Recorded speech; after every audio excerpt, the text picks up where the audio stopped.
gloria, honor e inmortalidad, vida eterna.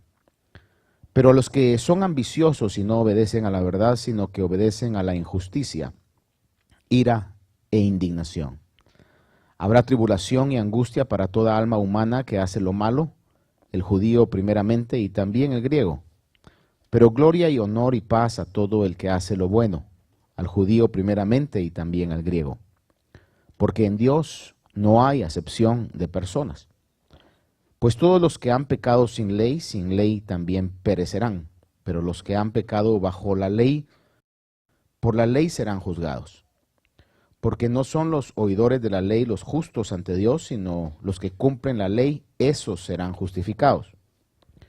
Porque cuando los gentiles que no tienen la ley cumplen por instinto los dictados de la ley, ellos no teniendo la ley son una ley para sí mismos, ya que muestran la obra de la ley escrita en sus corazones, su conciencia dando testimonio y sus pensamientos acusándolos unas veces y otras defendiéndolos.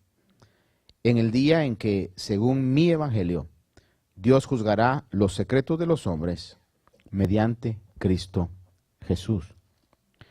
Sé que ha sido una lectura extensa, sin embargo, necesaria para poder ver estos aspectos en relación al juicio de Dios. Veíamos en el capítulo 1 que el apóstol Pablo habla un aspecto muy importante del evangelio y es la manifestación de la ira de Dios, que no se predica mucho porque es poco atractivo. Imagínese usted, va a evangelizar y lo que va a evangelizar conlleva un mensaje de ira. Eso es como para que la persona inmediatamente rechace el mensaje. Sin embargo, si vamos a ver el contenido del evangelio, es importante poder manifestar que va a haber un día de juicio, un día de ira. Y como le recalcaba en los viernes anteriores, el hombre ha querido ignorar que existe Dios, porque si sacamos a Dios de nuestra vida, entonces, ¿por qué conducirnos correctamente? ¿Quién nos va a juzgar? Si no hay un juez que nos ha creado, si no hay alguien que nos va a pedir cuentas de nuestras acciones, entonces, ¿por qué cumplir las leyes que Dios ha estipulado? Sin embargo, si hay un juez, digo esto retóricamente, yo lo creo que así es, pero lo utilizo. Le digo esto porque una vez yo estaba diciendo algo así: si hay Dios, y una hermana me contestó, claro que hay Dios, me dijo. No, yo estaba poniendo una pregunta, pues, ¿verdad? Pues en el caso de que pudiéramos plantear, si es que existe Dios, lo cual creemos que existe Dios, entonces el Dios que nos creó nos va a pedir cuentas.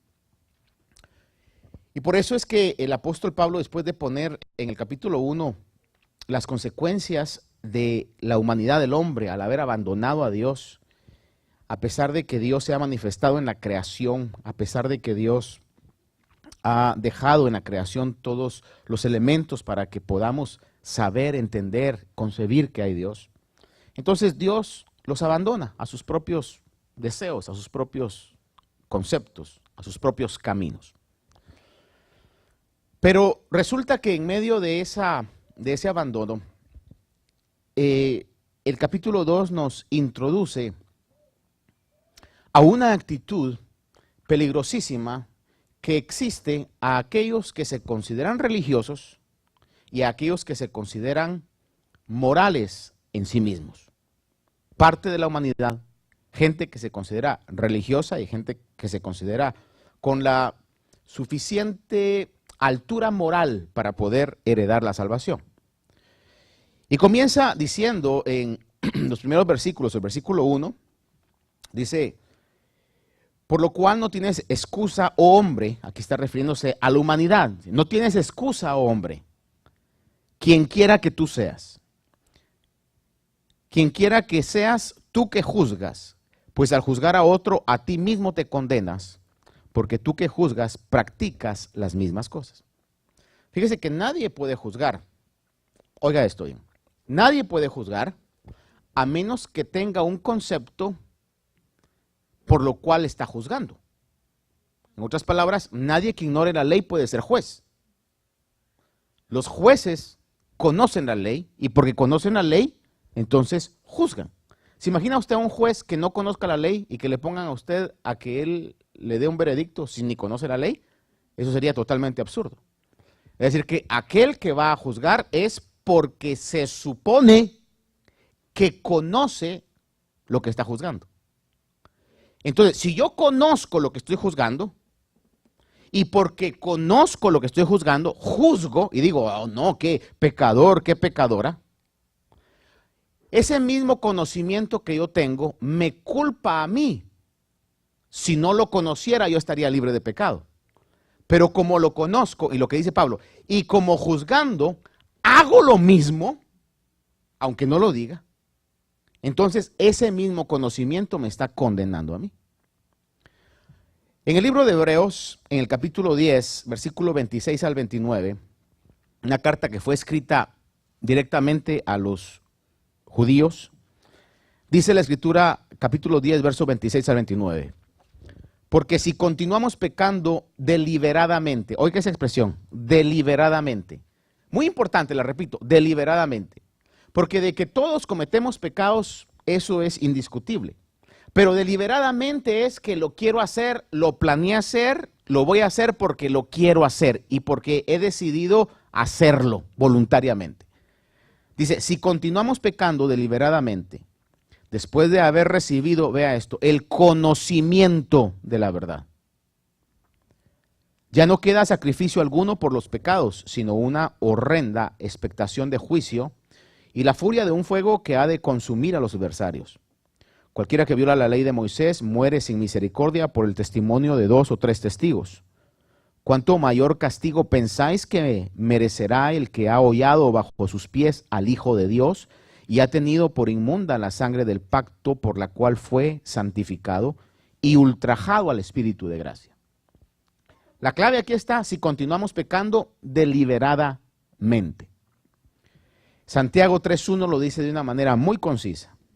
Hermanos míos, no os hagáis maestros muchos de vosotros, sabiendo que recibiremos un juicio más severo. En la carta a los Hebreos dice que aquellos que están pecando deliberadamente, aún conociendo o teniendo el conocimiento de lo que están haciendo, esa acción los condena. Es decir, que si no conocieran, no fuera tan severo el juicio. Pero como conocen y deliberadamente lo hacen, el juicio es severo.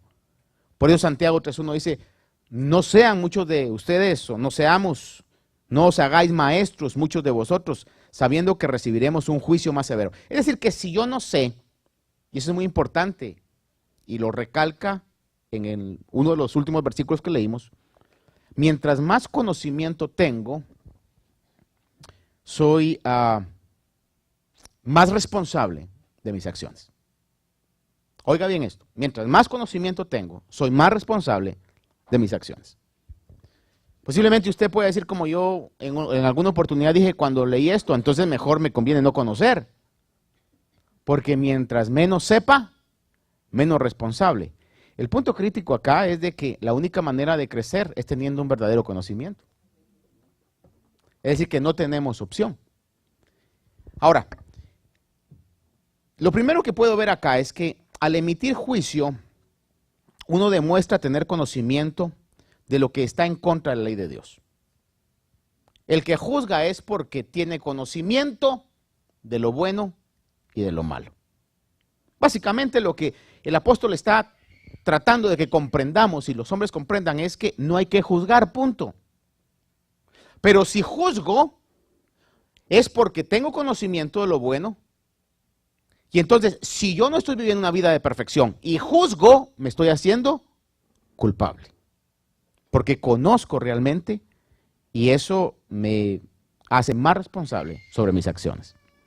Ahora, el punto siguiente que quisiera que viera conmigo, en el versículo 2 y 3 dice, y sabemos que el juicio de Dios justamente cae sobre los que practican tales cosas. ¿Qué cosas? Cosas de desobediencia, quebrantar la ley, pecados. Verso 3. Y piensas, oh hombre, tú que condenas a los que practican tales cosas y haces lo mismo, que escaparás del juicio de Dios. El punto siguiente que nos dice este capítulo 2 de Romanos, es que el juicio de Dios es justo. Le repito, el juicio de Dios es justo. Si nos está pasando algo porque andamos desatinados de la meta, hermano, no podemos culpar a Dios. Dios sabe lo que está haciendo. Es más, nos ama tanto que nos corrige porque somos hijos de Él.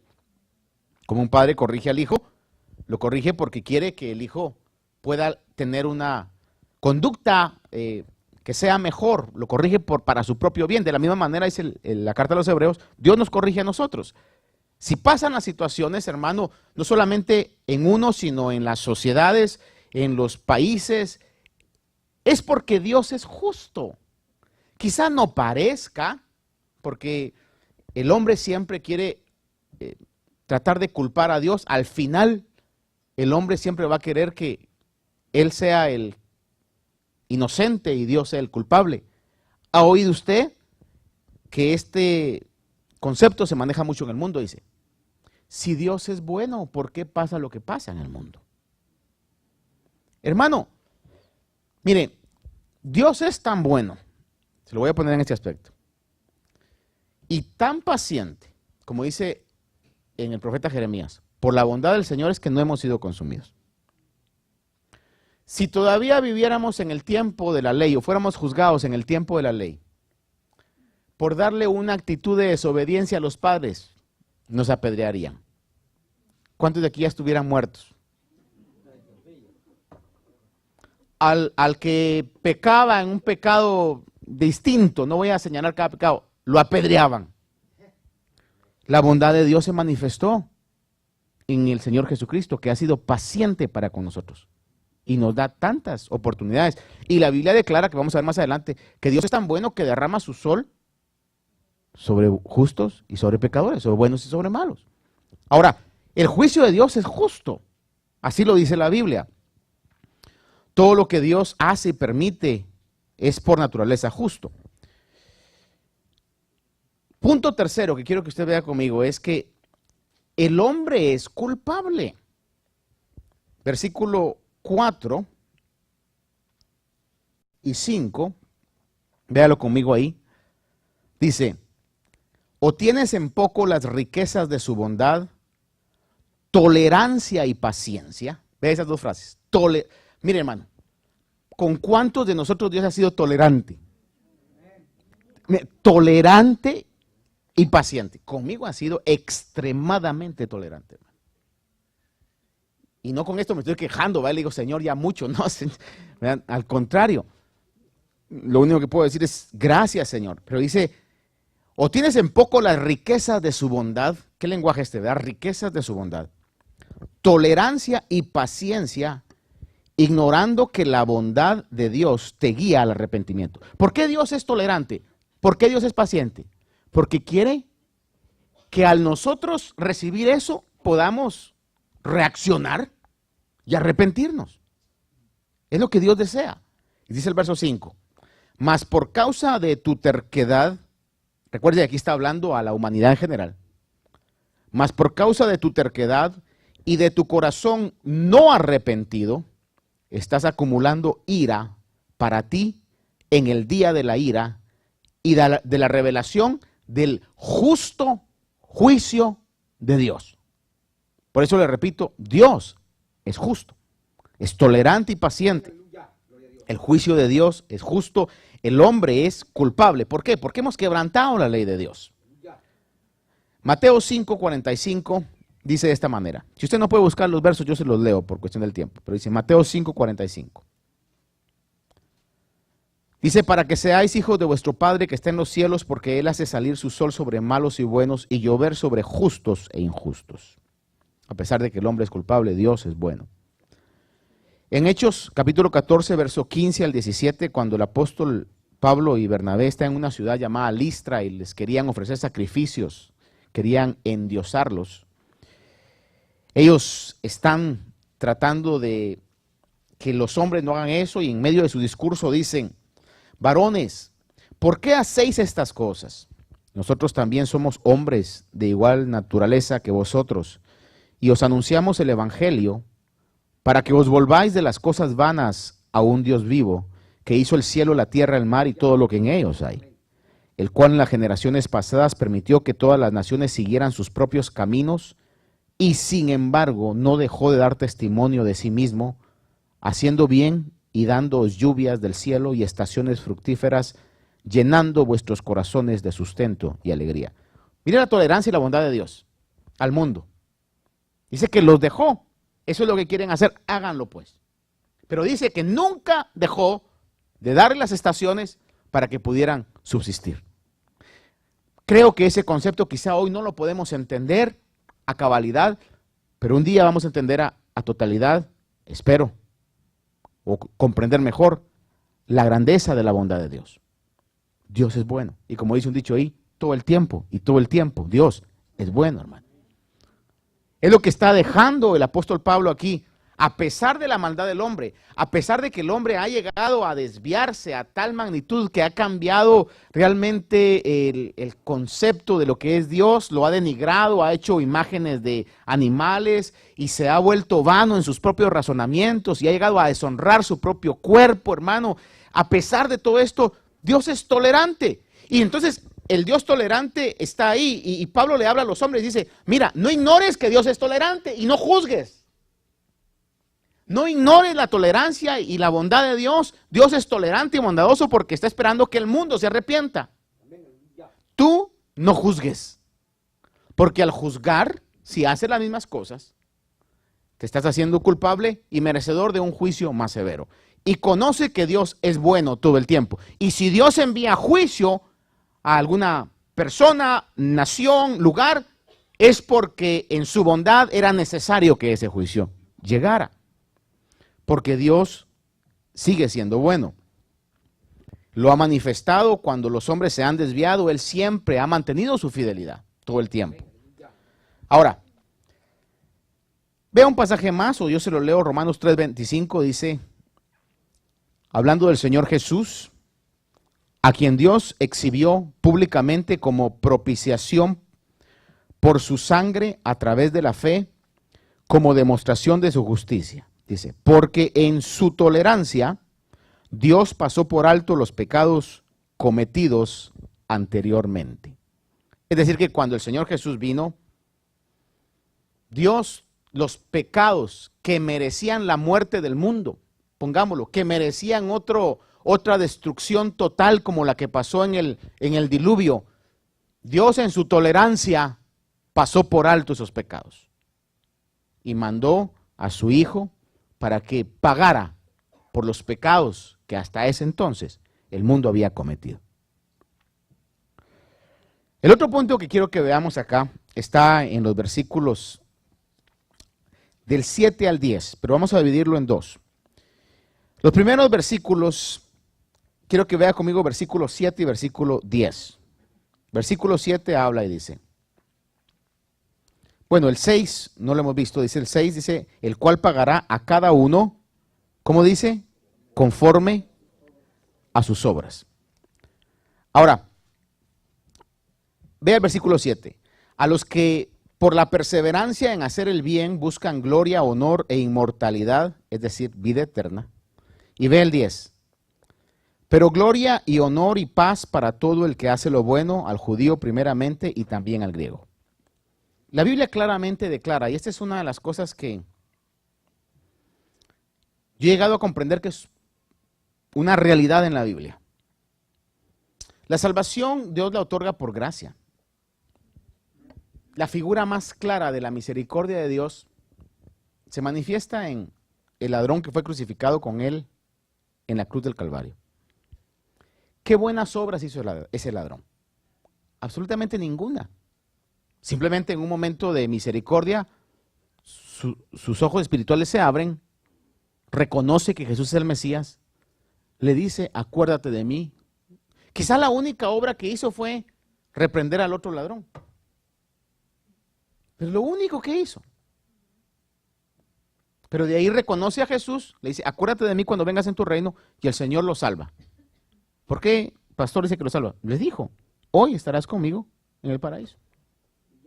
Misericordia de Dios. Quizás aquellos que sufrieron los delitos del ladrón han de haber dicho, qué injusticia. La misericordia de Dios. Dios es bueno. Dios es bueno. Es decir, que la salvación va a venir por la misericordia de Dios. Alguien me decía el otro día, nuestros miércoles, pastor, y ¿qué de una persona que en su lecho de muerte no ha hecho nunca nada bueno, pero en su lecho de muerte se acoge a Dios y clama a Dios? Bueno, si la palabra de Dios es clara y su palabra es real, todo aquel que invoque el nombre del Señor será salvo. Dios lo salva. Y puede alguien dar brincos y decir, es que no es justo. Hermano, Dios es bueno. Alguien por otro lado podrá decir, entonces yo voy a esperar a ese momento. ¿Quién sabe si tiene la oportunidad? Pero muy aparte de esto, lo que le quiero decir es que la Biblia claramente enseña de que la salvación del infierno o de una eternidad en el infierno es una cosa. Pero de allí Dios tiene mucho más para aquellos que son fieles. Dios tiene recompensas, galardones, grados de honra. Para que usted no diga, entonces, pastor, ¿para qué me esfuerzo? Para que en la eternidad podamos tener todo lo que Dios quiere que tengamos. ¿Se recuerda usted de aquellos dos discípulos que la mamá estaba pidiéndole a Jesús y le dice, te ruego que en el reino uno se siente a tu derecha y otro a tu izquierda? Hermano, yo por la fe creo que usted va a estar en la mesa de las bodas del Cordero. Amén. Ahora, ¿dónde vamos a estar? Exactamente, hermano. Solo Dios sabe. Porque solo Dios escudriña. Mire, no solamente nuestras acciones, sino como vamos a ver aquí si puedo terminar, sino hasta nuestras intenciones. Porque yo puedo estar predicando, hoy tengo la acción de predicar, pero la intención Dios la sabe. La intención puede ser, para que miren y que yo puedo predicar. Y para muchas intenciones que no vienen de Dios. Pero si mi intención, que solo Dios conoce, uno comienza a decir, Señor, yo no soy más que uno más que en tu misericordia le das el privilegio de poder exponer tu palabra. Otro, Señor, habla tú, por favor. Sea tu palabra y no sea yo. Eso solo Dios lo conoce. Y esas obras van a ser recompensadas. Las obras buenas. Ahora, no por esas obras nos vamos a salvar. Eso está clarísimo. Y le voy a leer nada más los versos que usted lo sabe, pero para que lo recordemos. Efesios 2:8 dice, por gracia habéis sido salvos por medio de la fe, y esto no de vosotros, sino que es un regalo de Dios, un don de Dios. Isaías 3:10 y 11 dice, decid a los justos que les irá bien. Ahora mire, porque el fruto de sus obras comerán. Ay del impío le irá mal, porque lo que él merece se le hará. Ahora, aquí en el libro de Isaías ya como que cambia un poco. Por un lado, Efesios habla y dice que no es por obras, sino que es por gracia de Dios. Pero cuando vemos versículos como el de Isaías, dice de que a los justos le irá bien porque comerán el fruto de sus obras. En otras palabras, por las buenas obras que han hecho, les irá bien. Y al impío le irá mal por las malas obras que han hecho. Ahora, ¿a qué se refiere eso? ¿Salvación? No. Se refiere a un espectro mucho mayor. Y le voy a decir algo. Fíjese que el que genuinamente ha recibido al Señor en su corazón y Dios ha cambiado su vida, esa persona comienza a generar obras no para ganarse el cielo, sino como una consecuencia del cambio interno que ha tenido. Voy a hacer un paréntesis acá. Cabalmente, nuestros miércoles hablamos y le decía a los hermanos, a veces comparamos y decimos, ay hermanos, que mire, tendríamos que evangelizar como evangelizan los testigos de Jehová. No, hermano. ¿Sabe usted que los testigos de Jehová los obligan a evangelizar? Como un requisito para ganarse el cielo. Eso es muy distinto, hermano. Es muy distinto. Es decir, si a mí me dijera el Señor claramente por su palabra, tenés que dedicar 2 horas para evangelizar, porque si no te metes al cielo, hoy mismo comienzo, hermano. Pero no es por obras el cielo. Sin embargo, hay obras que nos van a dar recompensas y estados de bendición por hacerlas, obras buenas. Por ejemplo, dice la palabra claramente que el que gana almas es sabio. Entonces, si usted está ganando almas para el Señor, evangelizando de una u otra manera, hermano, Va a tener medidas de sabiduría depositadas sobre su vida y bendiciones de Dios. Isaías habla sobre eso. Jeremías 17:10 dice: yo, el Señor, escudriño el corazón, pruebo los pensamientos para dar a cada uno según sus caminos, según el fruto de sus obras. Está hablando sobre lo mismo también. Cuando usted trata de comportarse correctamente de acuerdo a la ley de Dios, hermano, esas obras van a traer frutos de bendición sobre su vida. Pero si yo me aparto, hermano, toda obra que va en contra de los principios de la ley de Dios va a traer destrucción a mi vida. Va a traer tinieblas a mi vida. Juan 5, 28 y 29 habla y dice: no os admiréis de esto, porque viene la hora en que todos los que están en los sepulcros oirán su voz y saldrán. Los que hicieron lo bueno, mire esto. Está hablando de la resurrección de los muertos. Los que están en los sepulcros saldrán, dice. Los que hicieron lo bueno, a resurrección de vida, y los que practicaron lo malo, a resurrección de juicio. Ahí está hablando de que va a venir un juicio y nos van a juzgar. A todos por igual.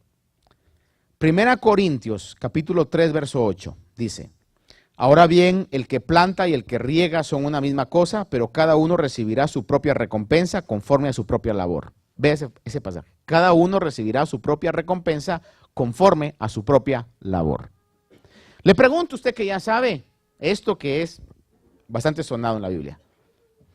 ¿No dice el Señor: no os hagáis tesoros en la tierra donde la polilla y la herrumbre o el óxido o el hollín corrompen? ¿Dice o no dice la Biblia eso? ¿Dónde dice que hay que hacer tesoros? Ah, entonces se puede hacer tesoros en los cielos. Hay quienes van a tener grandes tesoros y otros les van a dar su calcetín con lo que... aseos, tesoros en los cielos. Entonces, vea usted que el evangelio, usted ha sido salvo, hermano. A lo que voy es, yo constantemente me ministro a mí mismo esto. Martín, no te conformes nada más con la salvación. Usted mira el mensaje de las iglesias, cada uno el mensaje de las iglesias dice: al vencedor, al que venciere, lo haré, le daré. Es decir que el Señor lo que está diciendo es que de acuerdo a las obras que podamos hacer ya siendo creyentes como consecuencia de nuestro cambio de la naturaleza, van a haber recompensas, van a haber galardones, pero no la salvación. La salvación fue por gracia. Nadie podría pagar el precio de la salvación. Jamás nadie podría hacerlo. Eso lo pudo hacer solamente uno, y fue el Señor Jesús. Y en fe a lo que Él hizo, nosotros somos salvos. Dice en 2 Corintios 5:10, porque todos nosotros debemos comparecer ante el tribunal de Cristo, para que cada uno sea recompensado por sus hechos estando en el cuerpo, de acuerdo con lo que hizo, sea bueno o sea malo. Vea eso. Ahora, yo creo que aquí todos sabemos que hay Dios. Amén. Creo que todos aquí creemos que Dios creó todas las cosas. Por eso estamos seguros de que un día nos van a llamar a juicio. Ahora, el hombre no quiere creer eso. ¿Por qué? Porque al creer eso se compromete y dice: tengo que portarme bien. Y lo que deciden es: mejor, no hay Dios, lo voy a sacar de mi mente. Y están en esa falsa impresión. Hermanos amados, pero por todo lo creado, por el orden de lo creado, es evidente que hay Dios. Y nos va a llamar a juicio. Y vamos a ser recompensados, ya sea por lo que hayamos hecho bueno en el cuerpo o hayamos hecho malo en el cuerpo. Es una realidad. Es una realidad. Es una realidad a cada uno de nosotros. Dice acá, Gálatas 6, 7 al 9, le leo, dice. Quizá el versículo base sobre esto. No os dejéis engañar. De Dios nadie se burla. Pues todo lo que el hombre siembre, eso también segará. Esa ley está vigente, pastor, hoy más que nunca. Todo lo que sembremos. Ay, pastor, ¿por qué será que a mí siempre me dicen esas cosas? Quizás usted las dice.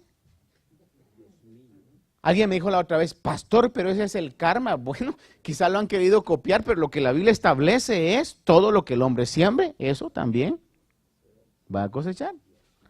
Dice acá, porque el que siembra para su propia carne, de la carne segará corrupción, pero el que siembra para el espíritu segará vida eterna.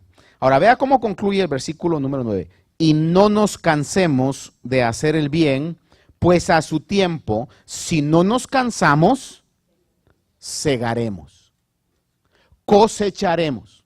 Y el Señor utiliza la figura de la siembra y la cosecha, como cuando habla del nuevo nacimiento que utiliza, o de la salvación, utiliza la figura del nuevo nacimiento. Para que me dé a entender en esto es, cuando el Señor Jesús está utilizando un ejemplo, es porque tiene una similitud. Por alguna razón utilizó ese ejemplo. Cuando habla de que nosotros nacimos de Dios, es exactamente lo mismo que le he propuesto yo, en base a lo que la palabra dice. Si le pregunto yo, ¿cuántos de aquí elegimos nacer? A ver, levanta la mano los que planearon su nacimiento. Dijeron, voy a ser hijo de fulano y de mengana. Voy a nacer en tal año y en tal lugar. No, de repente usted comenzó a tener recuerdos y se dio cuenta que vivía. Dice, soy alguien, no sé quién, pero soy alguien. El Señor utilizó esa figura para hablar sobre la salvación. No nos engañemos. No fuimos nosotros que por nuestra buena vibra, por nuestra buena intención, quisimos hacernos cristianos. Si usted quiso hacerse, usted mismo va a poder salirse. Pero si usted no sabe por qué, circunstancias llegaron a su vida, quizás situaciones difíciles, problemas o lo que sea, y de repente no vio otra alternativa sino buscar a Dios, estaba en la mente de Dios. Dios encauzó su vida. Usted es uno de los llamados de Dios, como lo dice Romanos capítulo 1. De la misma manera, cuando el Señor utiliza este concepto, utiliza el concepto de las recompensas como la siembra y la cosecha. Por esa razón, hermano, añade Gálatas 9, dice, no nos cansemos de hacer el bien porque a su tiempo, si no nos cansamos, segaremos. Porque uno de los enemigos en contra de hacer el bien es el cansancio. Pero Señor, ya llevo 10 años sembrando lo bueno, ¿hasta cuándo? Ahí está, si no nos cansamos de hacer el bien. Si tanto tiempo que yo llevo en esto, ¿y hasta cuándo? La Biblia dice, si no nos cansamos. Lo que yo le puedo garantizar es que muchas de las bendiciones nos van a venir en esta vida, las que Dios sabe en su bondad y su misericordia que no nos van a desviar. Pero de que Dios va a pagarnos todo. Dice la Biblia que hasta un vaso de agua nos lo va a recompensar. A su tiempo Dios lo va a hacer. Es una de las verdades de Dios. Ahora, si eso lo va a hacer Dios, yo creo que aquellos que hemos nacido de nuevo, debiéramos con todo nuestro corazón pedir al Señor la fuerza para nunca cansarnos y esforzarnos a poder ser útiles en las manos de Dios, en la obra de Dios, en todo lo que Dios ponga para poder ser los verdaderos testigos. Amén. Bueno, me estoy explicando, hermanos, sobre esa importancia. Romanos 14:12 dice, de modo que cada uno de nosotros dará cuenta a Dios de sí mismo. Oiga eso, nomás oiga eso. Cada uno dará cuenta a Dios de sí mismo. ¿Podría yo pedirle a la hermana Janet que ore por mí y que por medio de sus oraciones yo alcance las bendiciones? Yo puedo pedirle, únete conmigo. ¿Podrá un padre decir, no, pues mi mujer va y mis hijos van a la iglesia, entonces ahí yo me agarro aunque sea de la bufanda? No, hermano. Cada uno va a dar cuenta de sus propias obras. A mí que me caiga un poco de la bendición que le van a dar a mi familia. Allá, si lo conocieron, no se van a acordar. Hermano, dice aún la palabra de Dios, el Señor habló, dice que daremos cuenta aún de las palabras ociosas que digamos. Entonces, hermanos, tenemos que tener una conciencia, ¿no? Tenemos que tener esa conciencia. Yo sé que este mensaje no es actual, entre comillas, quizás no es muy atractivo, pero le voy a decir algo. Viva usted con la conciencia de que cada una de sus acciones van a ser recompensadas por Dios, ya sea para lo bueno, ya sea para lo malo. Eso nos frena en algún momento, hermano. Como las leyes que están puestas alrededor nuestro nos frenan de cometer delitos. No sé si en algún momento de su vida, no vaya a levantar la mano porque no quiero que se vaya a sentir mal, pero le voy a hablar de mí. En algún momento de mi vida quizás yo quise robarme algo. Sí, a mí me pasó eso. Y algunas veces lo hice. Cuando estaba chavo hace muchísimo tiempo atrás. Entraba a un supermercado y salía uno con algo. Salía nervioso y por la adrenalina, ¿verdad? De todo eso. Salía con miedo. No se haga que me late que usted también algo hizo. Pero ¿qué es lo que nos frena a que eso no hubiera escalado a una situación tan grande y hoy fuéramos ladrones profesionales? Que hay una ley que pena. ¿Va usted a un supermercado y va a ver un rótulo en una gran mayoría de las tiendas? ¿O va usted a un vestidor y se está probando ropa y ahí dice, shoplifters will be persecuted o prosecuted? Los dueños de lo ajeno, los que se lleven el pantalón nuevo abajo del viejo, si los encontramos, les va a caer la ley. Y eso en algún momento al hombre lo frena. Lo frena. Entonces, no me voy a dirigir a usted, me voy a dirigir a la humanidad, pero voy a, como que lo estuviera viendo usted, pero es a los que están hasta allá a 1 kilómetro de distancia. No se haga el bueno, usted es malo. Necesita frenos, todos necesitamos frenos. Porque si le diéramos rienda suelta a nuestros propios deseos, ya no estaríamos. Por eso Dios en su misericordia deja frenos que nos frenen. Y por eso a veces usted dice, pero ¿por qué a mí me pasa esto y a fulana no? Gracias a Dios. ¿Por qué a mí me pasa esto y a mengano no? Gracias a Dios. Dios nos está frenando y nos está disciplinando en eso. Ahora, Dios también, hermano, es imparcial. ¿Qué es imparcial? Que no tiene favoritismos. Versículo del 11 al 15 lo dice de esa manera. Dice que en Dios no hay acepción de personas. Quizás solamente quiero introducir esto porque no quiero ir muy rápido ya que es sumamente importante esto. Solo déjeme decirle aquí para introducir esto y luego continúo otro viernes. Dios es imparcial. Dios no tiene favoritismos. Parte de la naturaleza de Dios. Quiero que usted se acuerde conmigo de algo. ¿Se recuerda cuando estaba en la escuela? ¿Cuántos es que recuerdan cuando estaban, por ejemplo, 6º grado de primaria? Los que estudiaron aquí quizás en la elementaria o los primeros años de la high school o del bachillerato. ¿Cuántos se acuerdan de eso? Y quizás, como decía yo a alguien la otra vez, teníamos una conversación, no me recuerdo con quién. Y entonces hablaba acerca del famoso bullying. En mi tiempo ya existía el bullying. Lo único es que uno no tenía con quién quejarse. Tenía que poner la cara dura, hermano, y que otra le quedaba, ¿no? Pero que era acosado, era acosado. Espérate a la salida, ¿verdad? Nos vemos en el callejón de las trompadas y no salía, hermano, todo. Y qué sé yo qué cosas, ¿verdad? Le robaban sus lápices o cuestiones así. A alguien le decía yo, ¿a ti nunca te hicieron bullying? Y me dijo, no. Entonces le dije, ¿qué me late? Que si no te hicieron es porque entonces tú hacías. Y me dice, sí, yo era de esas de las que hacía, me dice, ¿verdad?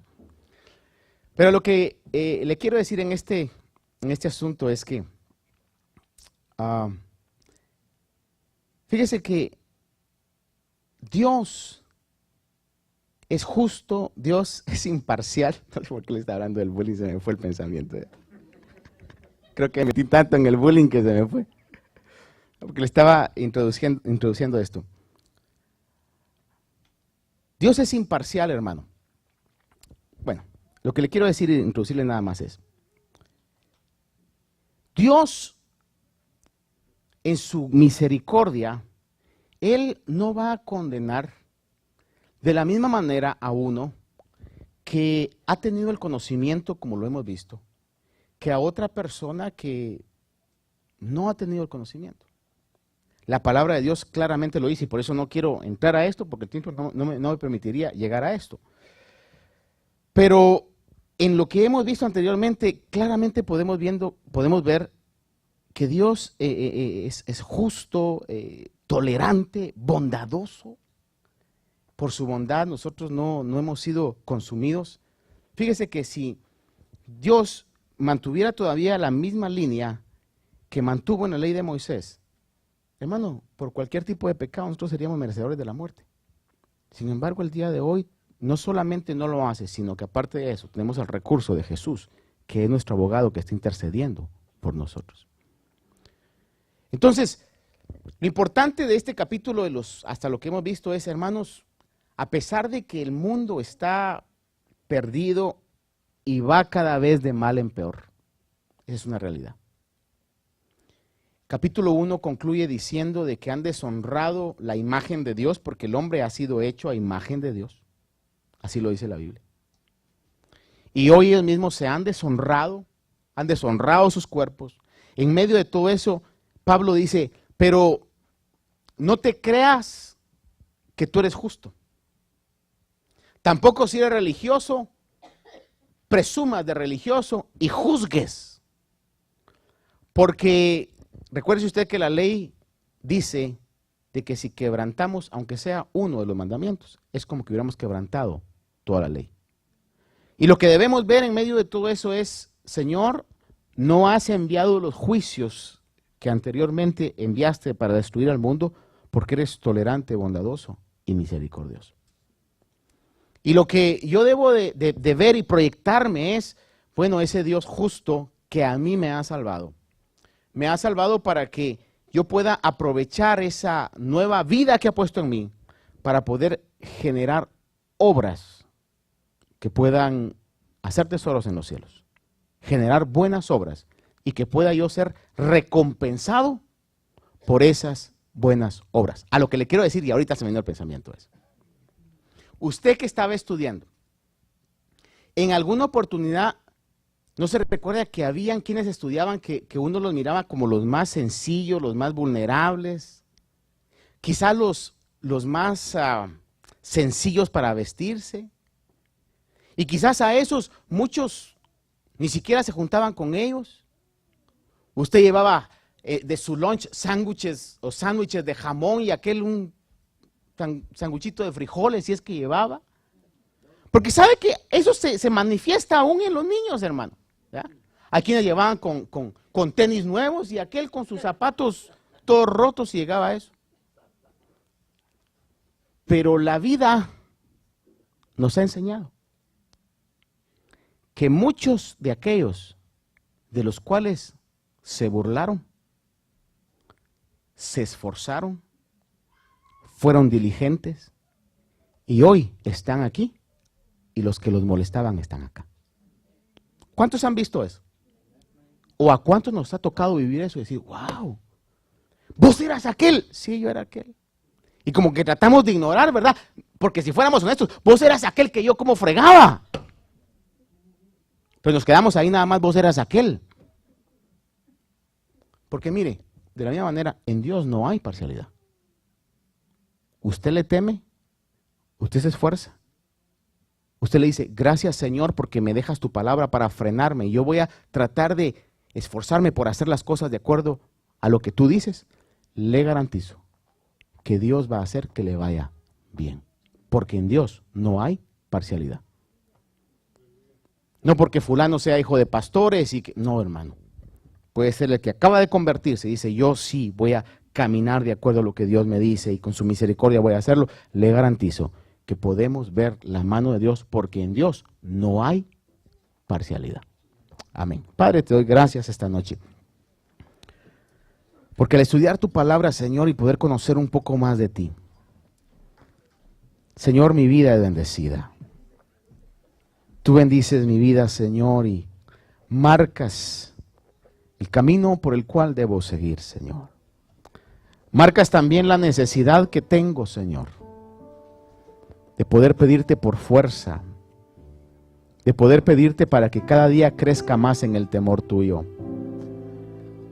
Déjeme decirle algo, hermano, no necesitará usted unirse conmigo hoy y decirle, Señor, yo quiero no solamente amarte más, quiero tener más temor, un temor reverente, reverencia a ti, Señor. Que mis acciones, Dios mío, no sean rápidas, sino que cada vez que vaya a hacer algo, Dios mío, tenga en cuenta que hay un Dios que me ve. Que de la misma manera tome tu palabra, Señor, y si el cansancio quiere llegar para cuando yo haga obras buenas, Señor, o esté haciendo el bien, pueda fortalecerme en ti, Señor, y pedirte la fuerza para hasta el último de mis días poder hacer lo bueno, Dios mío, creyendo lo que tu palabra dice. ¿No necesitará usted que la fuerza de Dios venga, hermano? Yo la necesito. La fortaleza de Dios venga para que nuestro caminar se haga firme en este camino. Para que nuestros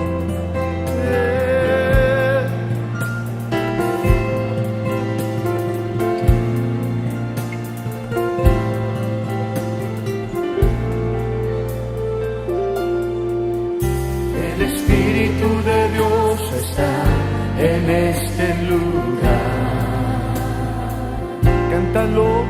El Espíritu de Dios se mueve en este lugar.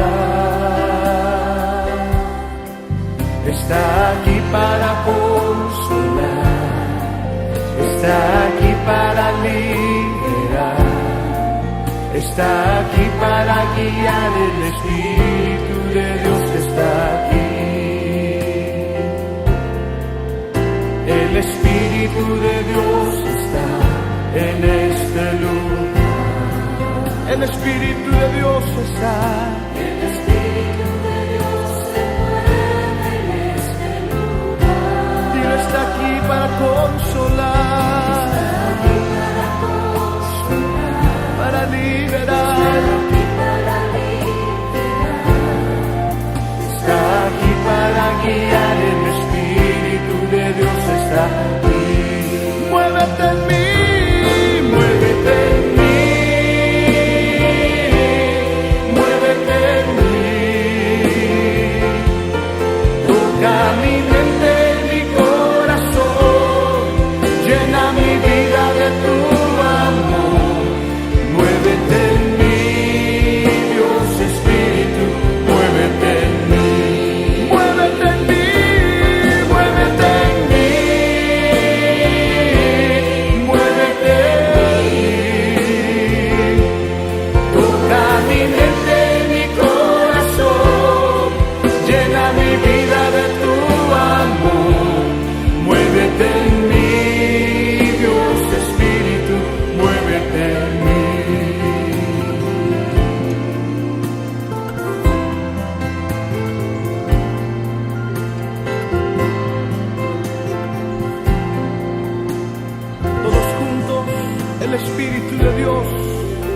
El Espíritu de Dios está en este lugar. Que se oigan las voces del Espíritu. El Espíritu de Dios se mueve en este lugar. Amén. Está aquí para consolar, está aquí para liberar, está aquí para guiar. El Espíritu de Dios está aquí.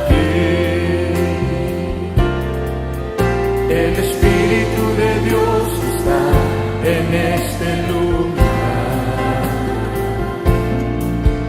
El Espíritu de Dios se mueve en este lugar.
muévete.